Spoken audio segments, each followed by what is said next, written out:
Hi hello നമസ്കാരം. എൻ്റെ പേര് ശ്രുതി. ഫെബ്രുവരി 5 അതായത് ഇന്നലെ കേരള ബഡ്ജറ്റ് വന്ന വിവരം എല്ലാവരും അറിഞ്ഞു കാണുമല്ലോ. ഇന്ന് നമ്മൾ കേരള ബഡ്ജറ്റുമായി ബന്ധപ്പെട്ട ഒരു PSC വിദ്യാർത്ഥി 10th ലെവലോ 12th ലെവലോ ഡിഗ്രി തലമോ ഏത് തലത്തിലുള്ള പരീക്ഷ പ്രിപ്പയർ ചെയ്യുന്ന ആളാണ് നിങ്ങളെങ്കിലും കേരള ബഡ്ജറ്റിനെ കുറച്ച് പ്രധാന കാര്യങ്ങൾ നിങ്ങൾ അറിഞ്ഞിരിക്കണം അല്ലേ? അതിനു വേണ്ടിയിട്ടാണ് ഈ വീഡിയോ ചെയ്യുന്നത്. ഈ വീഡിയോ നിങ്ങൾക്ക് ഇഷ്ടമായാൽ ലൈക്ക് ചെയ്യണം. നിങ്ങളുടെ സുഹൃത്തുക്കൾക്ക് ഇത് യൂസ്ഫുൾ ആകുന്നു എന്ന് തോന്നുന്നെങ്കിൽ അവർക്കൊന്ന് ഷെയർ ചെയ്യാനും മറക്കല്ലേ. ഇതേപോലെ നമ്മൾ കേന്ദ്ര ബഡ്ജറ്റും ചെയ്തിട്ടുണ്ടായിരുന്നു. അപ്പോൾ കേന്ദ്ര ബഡ്ജറ്റിന്റെ വീഡിയോ അവൈലബിൾ ആണ്. അത് കാണാത്തവർ ഒന്ന് പോയി കാണുക. ഓക്കെ, നമുക്ക് വീഡിയോയിലേക്ക് കടക്കാം. കേരള ബഡ്ജറ്റ് നമ്മുടെ രണ്ടാം പിണറായി സർക്കാരിന്റെ മൂന്നാമത്തെ ബഡ്ജറ്റ് ആയിരുന്നു അവതരിപ്പിച്ചിട്ടുണ്ടായിരുന്നത്. 2024-25 കേരള ബഡ്ജറ്റ് ആണ് അവതരിപ്പിച്ചത്. ആരാ ഇത് അവതരിപ്പിച്ചത്? കേരളത്തിന്റെ ധനകാര്യമന്ത്രിയായിട്ടുള്ള KN ബാലഗോപാൽ. അദ്ദേഹമായിരുന്നു ഈ വർഷത്തെ ബഡ്ജറ്റ് അവതരിപ്പിച്ചിട്ടുണ്ടായിരുന്നത്. അദ്ദേഹത്തിന്റെ 4ാമത്തെ ബഡ്ജറ്റ് ആണിത്. അതേപോലെ തന്നെ 2 മണിക്കൂറും 18 മിനിറ്റും നീണ്ടു നിന്ന ഒരു ബഡ്ജറ്റ് അവതരണമായിരുന്നു ഈ പ്രാവശ്യം ഉണ്ടായിരുന്നത്. ഇനി നമ്മൾ കേരള ബഡ്ജറ്റിനെ കുറിച്ച് മറ്റു കുറച്ച് പ്രത്യേകതകൾ കൂടി നോക്കാം. കേരളത്തിൽ ഏറ്റവും അധികം ബഡ്ജറ്റ് അവതരിപ്പിച്ചിട്ടുള്ള വ്യക്തി ആരാണ് എന്ന് ചോദിച്ചാൽ അതിന്റെ ഉത്തരം എന്താണ്? KM മാണിയാണ്. അദ്ദേഹം 13 തവണയാണ് കേട്ടോ ബഡ്ജറ്റ് അവതരിപ്പിച്ചിട്ടുള്ളത്. എന്നാൽ അതിന്റെ തൊട്ട് താഴെ നിൽക്കുന്ന ആരാണ്? നമ്മുടെ TM തോമസ് ഐസക്. അദ്ദേഹം 12 തവണ ബഡ്ജറ്റ് അവതരിപ്പിച്ചിട്ടുള്ള വ്യക്തിയാണ്. ഇനി ആദ്യമായിട്ട് കേരളത്തിൽ ബഡ്ജറ്റ് അവതരിപ്പിച്ച വ്യക്തി ആരാണ്? അത് C അച്യുതമേനോനാണ് ആദ്യത്തെ ബഡ്ജറ്റ് അവതരിപ്പിക്കുന്നത്. മറ്റൊരു പ്രത്യേകത എന്ന് പറയുന്നത് ഏറ്റവും ചെറിയ ബഡ്ജറ്റ് അവതരണം ആരുടെയായിരുന്നു? നമ്മൾക്കെല്ലാം പ്രിയങ്കരനായിട്ടുള്ള ശ്രീ EK നായനാർ. അദ്ദേഹത്തിന്റെ ആയിരുന്നു. 6 മിനിറ്റ് മാത്രം നീണ്ടു നിന്ന ഒരു ബഡ്ജറ്റ് അവതരണമായിരുന്നു അദ്ദേഹത്തിൻ്റെത്. എന്നാൽ ഏറ്റവും ദീർഘം കൂടിയ ബഡ്ജറ്റ് അവതരണമോ അത് ആരുടെയായിരുന്നു? ശ്രീ TM തോമസ് ഐസക്കിന്റെ ആയിരുന്നു. 3 മണിക്കൂറും 17 മിനിറ്റും നീണ്ടു നിന്നിട്ടുള്ള ഒരു ബഡ്ജറ്റ് അവതരണമായിരുന്നു അത്. ഇത് ജനറൽ ആയിട്ട് നിങ്ങളൊന്ന് അറിഞ്ഞിരിക്കുക, അതിനുവേണ്ടി മാത്രം പറഞ്ഞതാണ്. ഇനി നമുക്ക് മറ്റു കുറച്ച് കാര്യങ്ങൾ കൂടി നോക്കാം. ബഡ്ജറ്റിനോട് ചേർന്ന് വരുന്ന കോൺസ്റ്റിറ്റ്യൂഷനിലെ ആർട്ടിക്കിൾ ഏതാണ് എന്നുകൂടി നമ്മൾ അറിഞ്ഞിരിക്കണം. കേന്ദ്ര ബഡ്ജറ്റിന്റെ വീഡിയോ ചെയ്തപ്പോൾ അവിടെ ഞാൻ പരാമർശിച്ചിട്ടുണ്ടായിരുന്നു. ആർട്ടിക്കിൾ 112 എന്ത് പറയുന്നത്? കേന്ദ്ര ബഡ്ജറ്റ്. പക്ഷെ അപ്പോഴും ഞാൻ പറഞ്ഞു ബഡ്ജറ്റ് എന്ന വാക്കല്ല കേട്ടോ കോൺസ്റ്റിറ്റ്യൂഷനിൽ പറഞ്ഞിരിക്കുന്നത്. പകരം എന്താണ്? ആനുവൽ ഫിനാൻഷ്യൽ സ്റ്റേറ്റ്മെന്റ് എന്നാണ് പറഞ്ഞിരിക്കുന്നത്. എന്താ പറഞ്ഞിരിക്കുന്നത്? ആനുവൽ ഫിനാൻഷ്യൽ സ്റ്റേറ്റ്മെന്റ് എന്നാണ് പറഞ്ഞിരിക്കുന്നത്. അപ്പോൾ ആർട്ടിക്കിൾ 112 കേന്ദ്ര ബഡ്ജറ്റിനെ കുറിച്ചാണ് പരാമർശിച്ചിരിക്കുന്നത്. അപ്പോൾ സ്റ്റേറ്റ് ബഡ്ജറ്റിനെ കുറിച്ച് പറഞ്ഞിരിക്കുന്നത് ഏതാണ്? ആർട്ടിക്കിൾ 202 സ്റ്റേറ്റിന്റെ ആനുവൽ ഫിനാൻഷ്യൽ സ്റ്റേറ്റ്മെന്റിനെ കുറിച്ച് പറയുന്നത്. ആർട്ടിക്കിൾ 202 ഏത് ഭാഗത്താണ് വരുന്നത്? കോൺസ്റ്റിറ്റ്യൂഷന്റെ 6ാം ഭാഗത്ത് പാർട്ട് 6 എന്തിനെ കുറിച്ച് പറയുന്നത്? നമ്മുടെ സ്റ്റേറ്റിന്റെ ആനുവൽ ഫിനാൻഷ്യൽ സ്റ്റേറ്റ്മെന്റിനെ കുറിച്ച് പറയുന്നത്. പാർട്ട് 6 ആണെന്നുള്ളതൊന്ന് ഓർത്തിരിക്കുക. ആർട്ടിക്കിൾ 202 എന്നുള്ളത് ഓർത്തിരിക്കുക. ഇനി സഭയിൽ ആരാണ് ബഡ്ജറ്റ് വെക്കുന്നത്? ധനകാര്യമന്ത്രിയാണോ? ചീഫ് മിനിസ്റ്റർ ആണോ? നിങ്ങളൊന്ന് ഉത്തരം പറഞ്ഞേ. ആരാണ് സഭയില് ബഡ്ജറ്റ് വെക്കുന്നത്? അതാരാണ്? ഗവർണർ ആണ്. അദ്ദേഹത്തിന്റെ ഒരു അവകാശമാണ് എന്തെന്ന് പറയുന്നത്, അല്ലെങ്കിൽ അദ്ദേഹത്തിന്റെ ഉത്തരവാദിത്തമാണ് എന്തെന്ന് പറയുന്നത്? ബഡ്ജറ്റ് സഭയിൽ വെക്കുക എന്നുള്ളത്. എന്നാൽ ബഡ്ജറ്റ് പ്രസംഗം അല്ലെങ്കിൽ ബഡ്ജറ്റ് അവതരിപ്പിക്കുന്നത് ആരാണ്? അത് ഫിനാൻസ് മിനിസ്റ്റർ, ധനകാര്യമന്ത്രിയാണ്. ഇത്രയും കാര്യങ്ങളൊന്ന് ഓർത്തിരിക്കണേ. ആർട്ടിക്കിൾ 112 കുറിച്ച്, ആർട്ടിക്കിൾ 202 കുറിച്ച്, ഏത് പാർട്ടാണ് എന്നുള്ളത്, ആരാണ് സഭയിൽ ബഡ്ജറ്റ് വെക്കുന്നത് എന്നുള്ളൊരു കാര്യം കൂടി, അവതരിപ്പിക്കുന്നത് ധനകാര്യമന്ത്രിയാണ് എന്നുള്ളതും കൂടി ഓർക്കാം. ഇത്രയും കാര്യങ്ങളാകും ബഡ്ജറ്റിനെ കുറിച്ച് പൊതുവെയുള്ള കാര്യങ്ങൾ നമ്മൾ കവർ ചെയ്തു. ഇനി നമുക്ക് ഈ വർഷത്തെ ബഡ്ജറ്റിന്റെ പ്രത്യേകതകൾ നോക്കാം. കേരളം ഒരു സൂര്യോദയ സമ്പദ്ഘടനയായി മാറുന്നു എന്നുള്ളതാണ് ബഡ്ജറ്റിന്റെ തുടക്കത്തിൽ അദ്ദേഹം പറഞ്ഞിട്ടുണ്ടായിരുന്നത്. സൂര്യോദയ സമ്പദ്ഘടന, സൺറൈസ് ഇക്കോണമി എന്ന് നമ്മൾ പറയും. എന്താണ് സൺറൈസ് ഇക്കോണമി എന്നുള്ളത്? എന്താണ് ഈ സൺറൈസ് ഇക്കോണമി എന്നോട് ഉദ്ദേശിക്കുന്നത്? ഈ കാലത്ത് ഡിമാൻഡ് കൂടി വരുന്ന മേഖലകളുമായി ബന്ധപ്പെട്ട് വളർച്ചയുണ്ടാകുന്ന ഇക്കോണമികളെയാണ് നമ്മൾ സൺറൈസ് ഇക്കോണമികൾ എന്ന് പറയുന്നത്. അപ്പോൾ അങ്ങനെയുള്ള ഡിമാൻഡ് വരുന്ന മേഖലകൾ ഏതൊക്കെയാണ്? എന്തൊക്കെ വരുന്നുണ്ട്? രാസ വ്യവസായം അതിനകത്ത് വരുന്ന ഒരു മേഖലയാണ്. അതേപോലെ മെഡിക്കൽ ഇക്വിപ്മെന്റ്സുമായി ബന്ധപ്പെട്ടിട്ടുള്ള ഇൻഡസ്ട്രീസും കാര്യങ്ങളും അതിന്റെ ഡിമാൻഡ് കൂടി വരുന്ന ഒരു മേഖലയാണ്. പിന്നെ വരുന്നത് സംസ്കരിച്ച പെട്രോളിയം ഉൽപ്പന്നങ്ങളുമായി ബന്ധപ്പെട്ടിട്ടുള്ള മേഖല ഒരു സൺറൈസ് ഇക്കോണമിയുടെ ഒരു ഭാവമാണ്. അതേപോലെ തന്നെ വരുന്നതാണ് IT ഇതര മേഖലകൾ. ഇതൊക്കെയാണ് പ്രധാനമായിട്ട് ഒരു സൺറൈസ് ഇക്കോണമിയുടെ പ്രത്യേകത എന്ന് പറയുന്നത്. ഇതിന് മുന്നത്തെ ബഡ്ജറ്റിൽ പറഞ്ഞിട്ടുണ്ടായിരുന്നു നോളജ് ഇക്കോണമി എന്ന് പറയുന്ന ഒരു സംഭവം. കേരള കേരളത്തെ ഒരു വൈജ്ഞാനിക ഇക്കോണമി കൂടി ആക്കുക, നോളജ് ഇക്കോണമി കൂടി ആക്കുക എന്നൊരു കാര്യം കൂടി പറഞ്ഞിട്ടുണ്ടായിരുന്നു.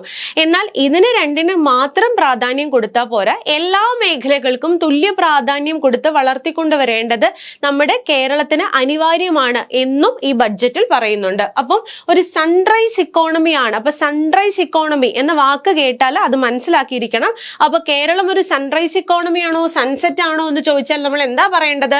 കേരളത്തെ ഒരു സൺറൈസ് ഇക്കോണമി ആയിട്ടാണ് നമ്മൾ കണക്കാക്കാനായിട്ട് പോകുന്നത്. ഈ ഒരു കാര്യം കൂടി ഓർത്തിരിക്കാം. അതേപോലെ ഈ ബഡ്ജറ്റിന്റെ മറ്റൊരു പ്രത്യേകത എന്ന് പറയുന്നത് കേരളത്തില് നിക്ഷേപ വർധനവ് കൊണ്ടുവരണം എന്നുള്ളതാണ്. നിക്ഷേപ വർധനവ് ഒരു ലക്ഷ്യമായിട്ട് ബഡ്ജറ്റിൽ അവതരിപ്പിച്ചിട്ടുണ്ട്. അതും സ്വകാര്യ പങ്കാളിത്തത്തോടു കൂടിയുള്ള അല്ലെങ്കിൽ സ്വകാര്യ ഗ്രൂപ്പുകളുടെ നിക്ഷേപങ്ങൾ കൂടുതലായിട്ട് കൊണ്ടുവരണം. ഏതൊക്കെ മേഖലയിലാണ് നമ്മൾ നിക്ഷേപങ്ങൾ ഉദ്ദേശിക്കുന്നത്? ടൂറിസം. നമുക്കറിയാം ഈ പ്രാവശ്യത്തെ ബഡ്ജറ്റിൽ ഏറ്റവും കൂടുതൽ പ്രാധാന്യം കൊടുത്തിട്ടുള്ള ഒരു മേഖല കൂടിയാണ് ടൂറിസം എന്ന് പറയുന്നത്. അപ്പൊ ടൂറിസത്തിൽ സ്വകാര്യ പങ്കാളിത്തം കൂട്ടുക എന്നുള്ളത്. അതേപോലെ തന്നെ നമ്മുടെ തുറമുഖങ്ങളെ കുറിച്ച് എടുത്തു പറഞ്ഞിട്ടുണ്ട്. വിഴിഞ്ഞം, കൊച്ചി തുടങ്ങിയ തുറമുഖങ്ങൾക്കും അതുമായിട്ട് അനുബന്ധ മേഖലകളിലേക്കും എന്താണ് സ്വകാര്യ പങ്കാളിത്തം കൊണ്ടുവരിക എന്നുള്ളൊരു ലക്ഷ്യമുണ്ട്. അടുത്തതെന്ന് പറയുന്നത് IT മേഖലകളിലുള്ള IT മേഖലയിൽ എന്ത് വേണം? നമുക്ക് സ്വകാര്യ പങ്കാളിത്തം കൊണ്ടുവരണം എന്നുള്ളത്. അതേപോലെ തന്നെ മറ്റൊന്നാണ് ഇൻഡസ്ട്രിയൽ കോറിഡോറുകൾ, വ്യാവസായിക ഇടനാഴികൾ എന്നുള്ളത്. ഏതൊക്കെ ഇടത്താണ് ഈ വ്യാവസായിക ഇടനാഴികളെ കുറിച്ച് പറഞ്ഞിരിക്കുന്നത്? കൊച്ചി, പാലക്കാട്, കണ്ണൂർ ഈ ഭാഗങ്ങളിലാണ് വ്യാവസായിക ഇടനാഴികളെ കുറിച്ച് പറഞ്ഞിരിക്കുന്നത്. ഇവിടെ അതിന് വേണ്ടിയിട്ടുള്ള എന്താണ് നമ്മുടെ നിക്ഷേപങ്ങൾ കൂട്ടിക്കൊണ്ടുവരണം. നിക്ഷേപ സൗഹൃദമാക്കി മാറ്റുക. അതിപ്പോ നമ്മൾ ഇന്ത്യൻ ഇക്കോണമിയെ എടുത്താലും കേരള ഇക്കോണമിയെ എടുത്താലും നിക്ഷേപ സൗഹൃദ സ്ഥലങ്ങളാക്കി മാറ്റുക എന്നുള്ളതാണ് പ്രധാന ലക്ഷ്യം എന്ന് പറയുന്നത്. അപ്പോ നമ്മൾ നിക്ഷേപ വർധനവ് ഉദ്ദേശിക്കുന്ന മേഖലകളെ കുറിച്ചും ഇവിടെ പറഞ്ഞു. അടുത്തതായിട്ട് നമ്മുടെ വിഴിഞ്ഞം തുറമുഖത്തെ കുറിച്ച് പ്രത്യേകമായിട്ട് ബഡ്ജറ്റിൽ പറഞ്ഞിട്ടുണ്ടായിരുന്നു. വിഴിഞ്ഞം തുറമുഖത്തെ കുറിച്ച് പറഞ്ഞപ്പോൾ ചൈനീസ് മാതൃകയിൽ സ്പെഷ്യൽ ഡെവലപ്മെന്റ് സോണുകൾ ഇതിനോട് ചേർത്ത് കൊണ്ടുവരും. അങ്ങനെ കൊണ്ടുവരുമ്പോൾ എന്താണ്? കൂടുതലായിട്ടുള്ള പ്രവർത്തനങ്ങൾ അവിടെ നടക്കുന്നതിന് കാരണമാകും.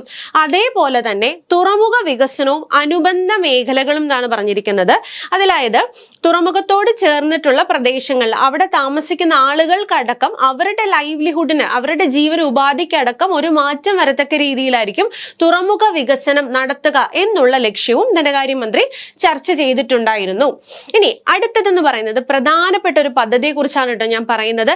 കേരളത്തിന്റെ കാർഷിക മേഖലയുടെ തന്നെ മുഖം മാറ്റുന്ന ഒരു പദ്ധതിയായിരുന്നു കേര എന്ന് പറഞ്ഞ് അദ്ദേഹം അവതരിപ്പിച്ചിട്ടുണ്ടായിരുന്നത്. Kerala climate resilient agri value chain modernisation project എന്നുള്ളതാണ്. പേര് കേട്ട് ഞെട്ടണ്ട. കേരള കാലാവസ്ഥ പ്രതിരോധ കാർഷിക മൂല്യ ശൃംഖല ആധുനികവൽക്കരണം എന്നുള്ളതാണ് ഇവിടെ പറഞ്ഞിരിക്കുന്നത്. നമുക്കറിയാം കാലാവസ്ഥ വ്യതിയാനം എന്ന് പറയുന്നത് നമ്മളെല്ലാവരും നേരിടുന്ന ഒരു സംഭവം അല്ലെ. മഴ വരണ്ടപ്പോ ചൂടാണ്, ചൂട് കൂട്ടിയിട്ട് ജീവിക്കാൻ വയ്യ. നമുക്കറിയാം ഈ കഴിഞ്ഞ ഡിസംബർ മാസമൊക്കെ ഇതുവരെ അനുഭവിക്കാത്ത രീതിയിലുള്ള ചൂടാണല്ലേ. അതേപോലെ ഇന്ത്യയിൽ തന്നെ ഏറ്റവും കൂടുതൽ ചൂട് ഉള്ള ഒരു സ്ഥലമായിട്ട് ഈ അടുത്ത റിപ്പോർട്ട് കൂടി വന്നിട്ടുണ്ടായിരുന്നു. നമ്മുടെ പുനലൂര് മാറിക്കഴിഞ്ഞു അല്ലെ. പുനലൂരും കണ്ണൂരുമായിരുന്നു ഏറ്റവും കൂടുതൽ ചൂട് കഴിഞ്ഞ കുറച്ച് നാളുകളായിട്ട് അനുഭവപ്പെട്ടത്. കുറച്ച് വാർത്തകളൊക്കെ വന്നിട്ടുണ്ട്, ചിലപ്പോൾ നിങ്ങൾ ശ്രദ്ധിച്ചിട്ടുണ്ടാകും, അല്ലെങ്കിൽ നമ്മുടെ തന്നെ ജീവിതത്തിൽ നമ്മൾ കണ്ടുവരുന്ന കാര്യം കൂടിയാണ്.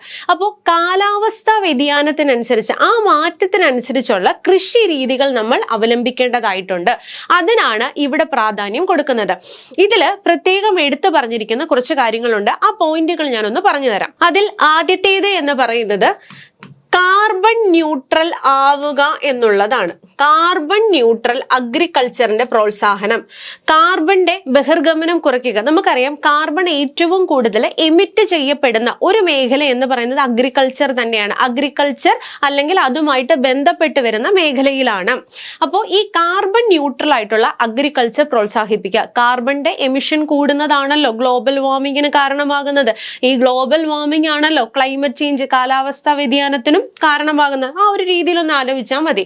അതേപോലെ തന്നെ രണ്ടാമത്തെ ഒരു പോയിന്റ് എന്ന് പറയുന്നത് സൗരോർജ കൊയ്ത്ത് എന്നുള്ളതാണ്.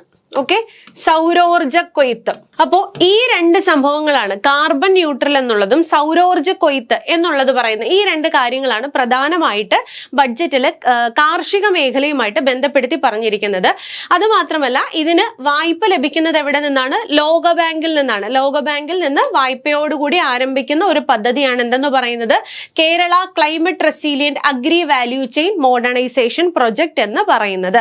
ഈ കാര്യം കൂടി ഒന്ന് കേര റിലേറ്റഡ് ആയിട്ട് ഓർത്തോണം. അപ്പൊ ഇനി കേര എന്ന് പറയുമ്പോൾ കേര വെളിച്ചെണ്ണ എന്നുള്ളത് മാത്രം ഓർത്താ പോരാ കേട്ടോ. ഇതാണ് നമ്മളുടെ കാർഷിക മേഖലയുടെ മുഖമായിരിക്കാൻ പോകുന്ന പദ്ധതി എന്നുള്ളത് കൂടി ഓർക്കണം. അടുത്തതായിട്ട് കെ ലിഫ്റ്റിനെ കുറിച്ചാണ് കേട്ടോ പറയുന്നത്. കെ ലിഫ്റ്റ് എന്നാൽ Kudumbashree livelihood initiative four transformation എന്നുള്ളതാണ്. പ്രത്യേക ഉപജീവന പദ്ധതിയാണിത്. പുതിയ സംരംഭത്തിലൂടെ കുടുംബശ്രീ അംഗങ്ങൾക്ക് ഒരു സുസ്ഥിര വരുമാനം, അതാണ് ഈ ലൈവ്ലിഹുഡ് ഇനിഷ്യേറ്റീവ് എന്നുകൊണ്ട് ഉദ്ദേശിക്കുന്നത്. ഉപജീവന പദ്ധതി, ഒരു സുസ്ഥിര വരുമാനം ശരിയാക്കി കൊടുക്കുക എന്നുള്ളതാണ് കെ ലിഫ്റ്റ് എന്ന് പറയുന്ന പദ്ധതിയുടെ ഉദ്ദേശം. Kudumbashree livelihood initiative four transformation, അതാണ് കെ ലിഫ്റ്റ് എന്നുള്ളത് ഓർത്തിരിക്കുക.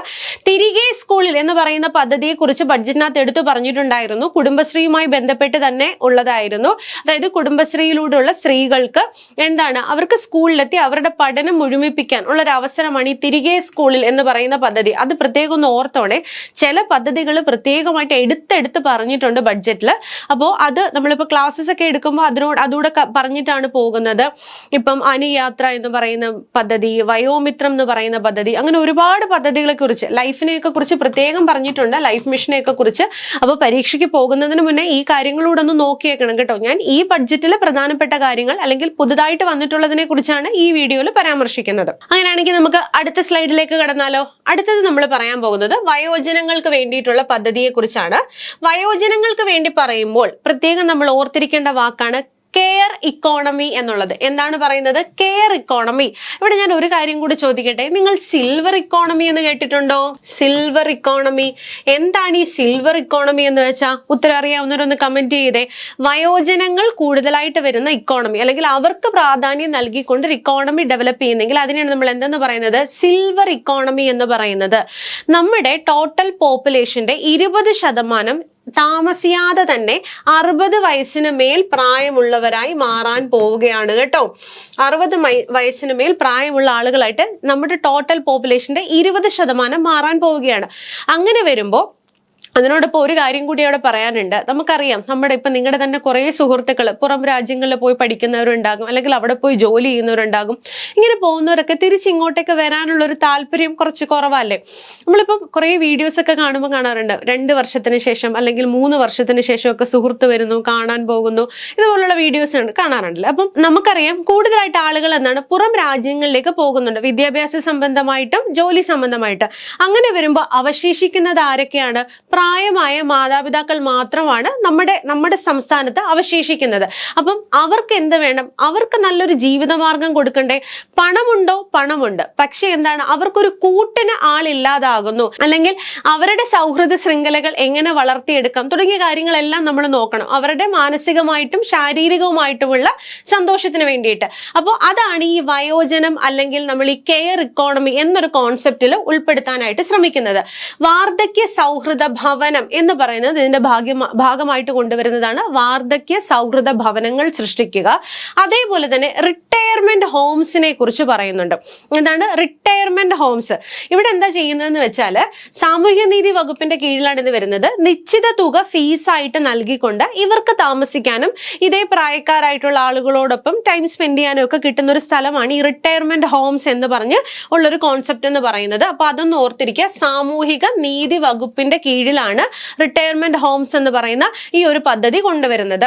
അപ്പോൾ വാർദ്ധക്യ സൗഹൃദ ഭവനവും റിട്ടയർമെന്റ് ഹോംസും ഓർത്തിരുന്നോണേ.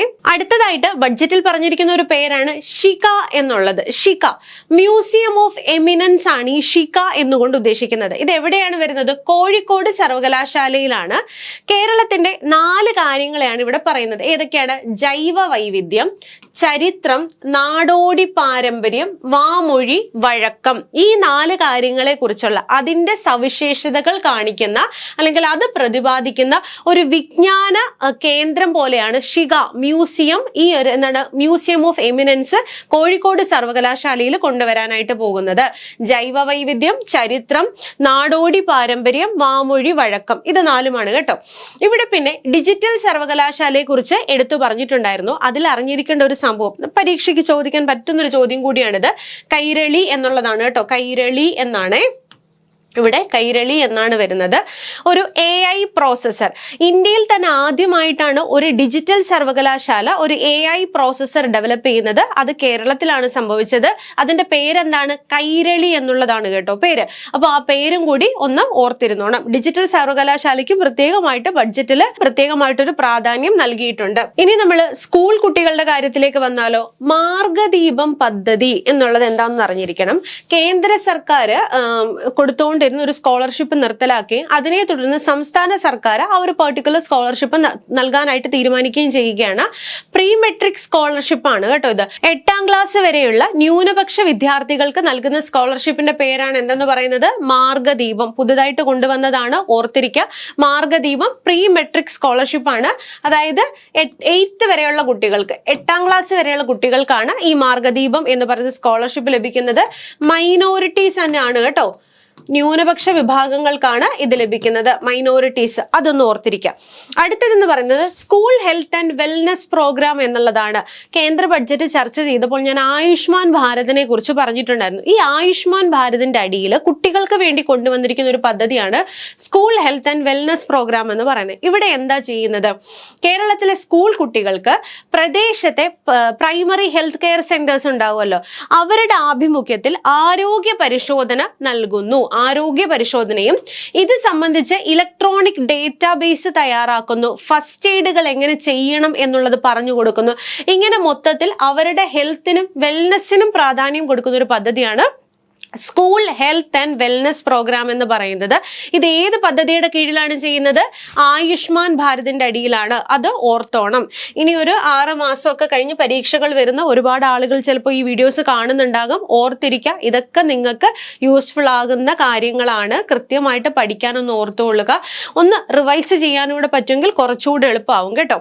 ഇനി അടുത്തത് നമ്മൾ പറയുന്നത് ആംനസ്റ്റി 2024 എന്നുള്ള പദ്ധതിയെ കുറിച്ചാണ്. ആംനസ്റ്റി 2024 ഇവിടെ പറയുന്നത്, അതായത് നികുതി കുടിശ്ശിക, GST വരുന്നതിന് മുന്നേ നമുക്കറിയാം ഇവിടെ പലവിധ നികുതി നിയമങ്ങൾ ഉണ്ടായിരുന്നു അല്ലെ. ഈ നികുതി നിയമങ്ങൾക്കനുസരിച്ച് ഒരുപാട് നികുതി ഇപ്പോഴും സർക്കാരിന് തിരിച്ചു കിട്ടാനായിട്ടുണ്ട്. എന്നാൽ ഇതൊന്നും ലഭിച്ചിട്ടില്ല. ഇപ്പോ നമ്മുടെ ഖജനാവ് കുറച്ച് ബുദ്ധിമുട്ടിലാകുന്നത് കൊണ്ട് തന്നെ ഏതൊക്കെ തരത്തിൽ അവിടേക്ക് പൈസ കൂട്ടാം എന്നുള്ളത് നമ്മൾ ആലോചിക്കുന്നുണ്ടല്ലോ. അതിന്റെ ഭാഗമായിട്ട് തന്നെയാണ് ആംനസ്റ്റി 2024 എന്ന് പറയുന്ന ഈ ഒരു പദ്ധതി കൊണ്ടുവന്നിട്ടുള്ളത്. നികുതി കുടിശ്ശിക തിരിച്ചടയ്ക്കൽ പദ്ധതിയാണിത്. ഈ നികുതി കുടിശ്ശിക അടയ്ക്കുന്നതിനെ 4 സ്ലാബ് ആയിട്ട് ഡിവൈഡ് ചെയ്തിട്ടാണ് കേട്ടോ പറഞ്ഞിട്ടുള്ളത്. 4 സ്ലാബ് ആയിട്ടാണ് ഡിവൈഡ് ചെയ്തിരിക്കുന്നത്. ആദ്യത്തേത് 50,000 രൂപ വരെ ഉള്ളതാണ്. 50,000 രൂപ വരെ ആണെന്നുണ്ടെങ്കിൽ അത് കണക്കാക്കുന്നില്ല. 50,000 തൊട്ട് 10 ലക്ഷം വരെയാണ് എന്നുണ്ടെങ്കിൽ ഇതിനകത്ത് വരുന്നത് 30% അടയ്ക്കണം എന്നുള്ളതാണ് പറയുന്നത്. 50,000 തൊട്ട് 10 ലക്ഷം വരെയാണെങ്കിൽ 30%, അതേപോലെ 10 ലക്ഷം തൊട്ട് 1 കോടി വരെ ആണെന്നുണ്ടെങ്കിൽ ഇതിനകത്ത് പറയുന്നത്, ഇതിനകത്ത് 2 കാറ്റഗറി വരുന്നുണ്ട്. ഒന്ന് അപ്പീൽ പോയിട്ടുള്ളവരും ഉണ്ട്, അല്ലെങ്കിൽ ഇതിനകത്ത് അപ്പീൽ പോകാത്തവരും ഉണ്ട്. ഈ നികുതി കുടിശ്ശികയുമായി ബന്ധപ്പെട്ട് അപ്പീൽ പോയവരാണ് എന്നുണ്ടെങ്കിൽ 40%, പോയിട്ടില്ല എന്നുണ്ടെങ്കിൽ 50% വരുന്നത്. ഓക്കെ, അപ്പീൽ പോയവരാണ് എന്നുണ്ടെങ്കിൽ 40%, പോയിട്ടില്ല എന്നാണെങ്കിൽ 50%. ഇനി 1 കോടിക്ക് മേൽ നികുതി കുടിശ്ശിക ഉള്ളവരാണ് എന്നുണ്ടെങ്കിൽ അതിനകത്തും ഈ പറഞ്ഞ പോലെ 2 കാറ്റഗറി വരുന്നുണ്ട്. അപ്പീൽ പോയവരും ഉണ്ട്, അപ്പീൽ പോകാത്തവരുമുണ്ട്. അപ്പീൽ പോയവരാണ് എന്നുണ്ടെങ്കിൽ 70%, അപ്പീൽ പോകാത്തവരാണെന്നുണ്ടെങ്കിൽ 80% അടയ്ക്കേണ്ടി വരുന്നത്. അപ്പോൾ ഇത്രയും കാര്യങ്ങൾ നിങ്ങൾക്ക് മനസ്സിലായെന്ന് കരുതുന്നു. നികുതി കുടിശ്ശിക തിരിച്ചടയ്ക്കുന്നതിന് വേണ്ടിയിട്ട് തയ്യാറാക്കിയിട്ടുള്ള ഒരു സ്ലാബ് ആണ് ഇത്. ഓക്കെ, ഈ ഒരു ഇളവ് എത്ര കാലം വരെ ലഭിക്കുന്ന ഈ പറഞ്ഞൊരു സ്ലാബിനകത്തുള്ള ഈ തിരിച്ചടവൊക്കെ ഡിസംബർ 31, 2024 ആണ് കേട്ടോ. അതായത് ഈ വർഷം കൊണ്ട് ഇതിനകത്തൊരു തീരുമാനമാക്കണം. ഇല്ലെങ്കിൽ ഈ പറയുന്ന ഇത്ര ശതമാനം അടച്ചാൽ മതി എന്ന് പറയുന്ന ഒരു പരിഗണന ലഭിക്കുന്നുണ്ടാവില്ല. അതൊന്ന് ഓർത്ത് ഓർത്തോണം. ഡിസംബർ 31, 2024 വരെയാണ്. ആംനസ്റ്റി 2024 എന്നാണ് ഈ പദ്ധതിയുടെ പേര്. അടുത്തതായിട്ട് പറഞ്ഞിരിക്കുന്നത് നമ്മുടെ എറണാകുളം, നമ്മുടെ ഹൈക്കോർട്ട് സ്ഥിതി ചെയ്യുന്ന സ്ഥലമുണ്ടല്ലോ, എറണാകുളത്തെ ഒരു ജുഡീഷ്യൽ സിറ്റി ആക്കി മാറ്റും എന്നുള്ളതാണ്. ഹൈക്കോർട്ടും അനുബന്ധ ജുഡീഷ്യൽ ഓഫീസുകളും എല്ലാം കൂടെ ഉൾക്കൊള്ളുന്ന ഒരു ഭാഗത്തെ ഒരു ജുഡീഷ്യൽ സിറ്റി ആയിട്ട് ഡെവലപ്പ് ചെയ്യുന്നു എന്നുള്ളൊരു കാര്യം. പിന്നെ അടുത്തത് ഒരു ടൈഗർ സഫാരി പാർക്ക് കൊണ്ടുവരുമെന്ന് പറഞ്ഞിട്ടുണ്ട്. ആ സ്ഥലപ്പേരൊന്ന് ഓർത്തോണം. കോഴിക്കോട് വനമേഖലയിൽ വരുന്ന പെരുവണ്ണാമൂഴിയാണ് ഒരു ടൈഗർ സഫാരി പാർക്ക് ആക്കും എന്ന് പറഞ്ഞിരിക്കുന്നത് കേട്ടോ. ഒന്ന് ഓർത്തോണം, പെരുവണ്ണാമൂഴി എന്നാണ് ആ സ്ഥലത്തിന്റെ പേര്. കോഴിക്കോടാണ് ഇത് വരുന്നത്. Peruvannamuzhi tiger safari park. ഇതിനോടൊപ്പം മറ്റൊരു കാര്യം പറഞ്ഞിട്ടുണ്ടായിരുന്നത്, നമ്മുടെ തിരുവനന്തപുരത്തേക്കും കോഴിക്കോടേക്കും ഒക്കെ മെട്രോ വ്യാപിക്കാനായിട്ട് പോകുന്നു. അതേപോലെ കേരളീയം എന്ന് പറഞ്ഞിട്ടുള്ള പരിപാടി ഇനിയും അടുത്ത വർഷം, അതായത് ഈ വർഷം അതിനോടനുബന്ധിച്ചുണ്ടാകും. പിന്നെ നവകേരള സദസ്സിൽ പറഞ്ഞിട്ടുള്ള കാര്യങ്ങൾ നടത്താൻ വേണ്ടിയിട്ട് പൈസ വകയിരുത്തിയിട്ടുണ്ട്. അങ്ങനെ കുറെ കാര്യങ്ങൾ ബഡ്ജറ്റിൽ ചർച്ച ചെയ്യുന്നുണ്ട്. അതിൽ നമുക്കൊരു എക്സാം പോയിന്റ് ഓഫ് വ്യൂവില് ഏറ്റവും പ്രധാനമായിട്ട് വരുന്ന കുറച്ച് കാര്യങ്ങളാണ് കേട്ടോ നമ്മളിവിടെ ചർച്ച ചെയ്തത്. ഈ രീതിയിലുള്ള ഒരു പഠന രീതി ഞങ്ങൾ അവലംബിക്കുന്നത് കൊണ്ടാണ് ഇവിടെ വരുന്ന 5-ൽ 1 വിദ്യാർത്ഥിക്ക് ഒരു സർക്കാർ ജോലി നേടിക്കൊടുക്കുക എന്ന ലക്ഷ്യം നേടാനായിട്ട് ഞങ്ങളെ സഹായിക്കുന്നത്.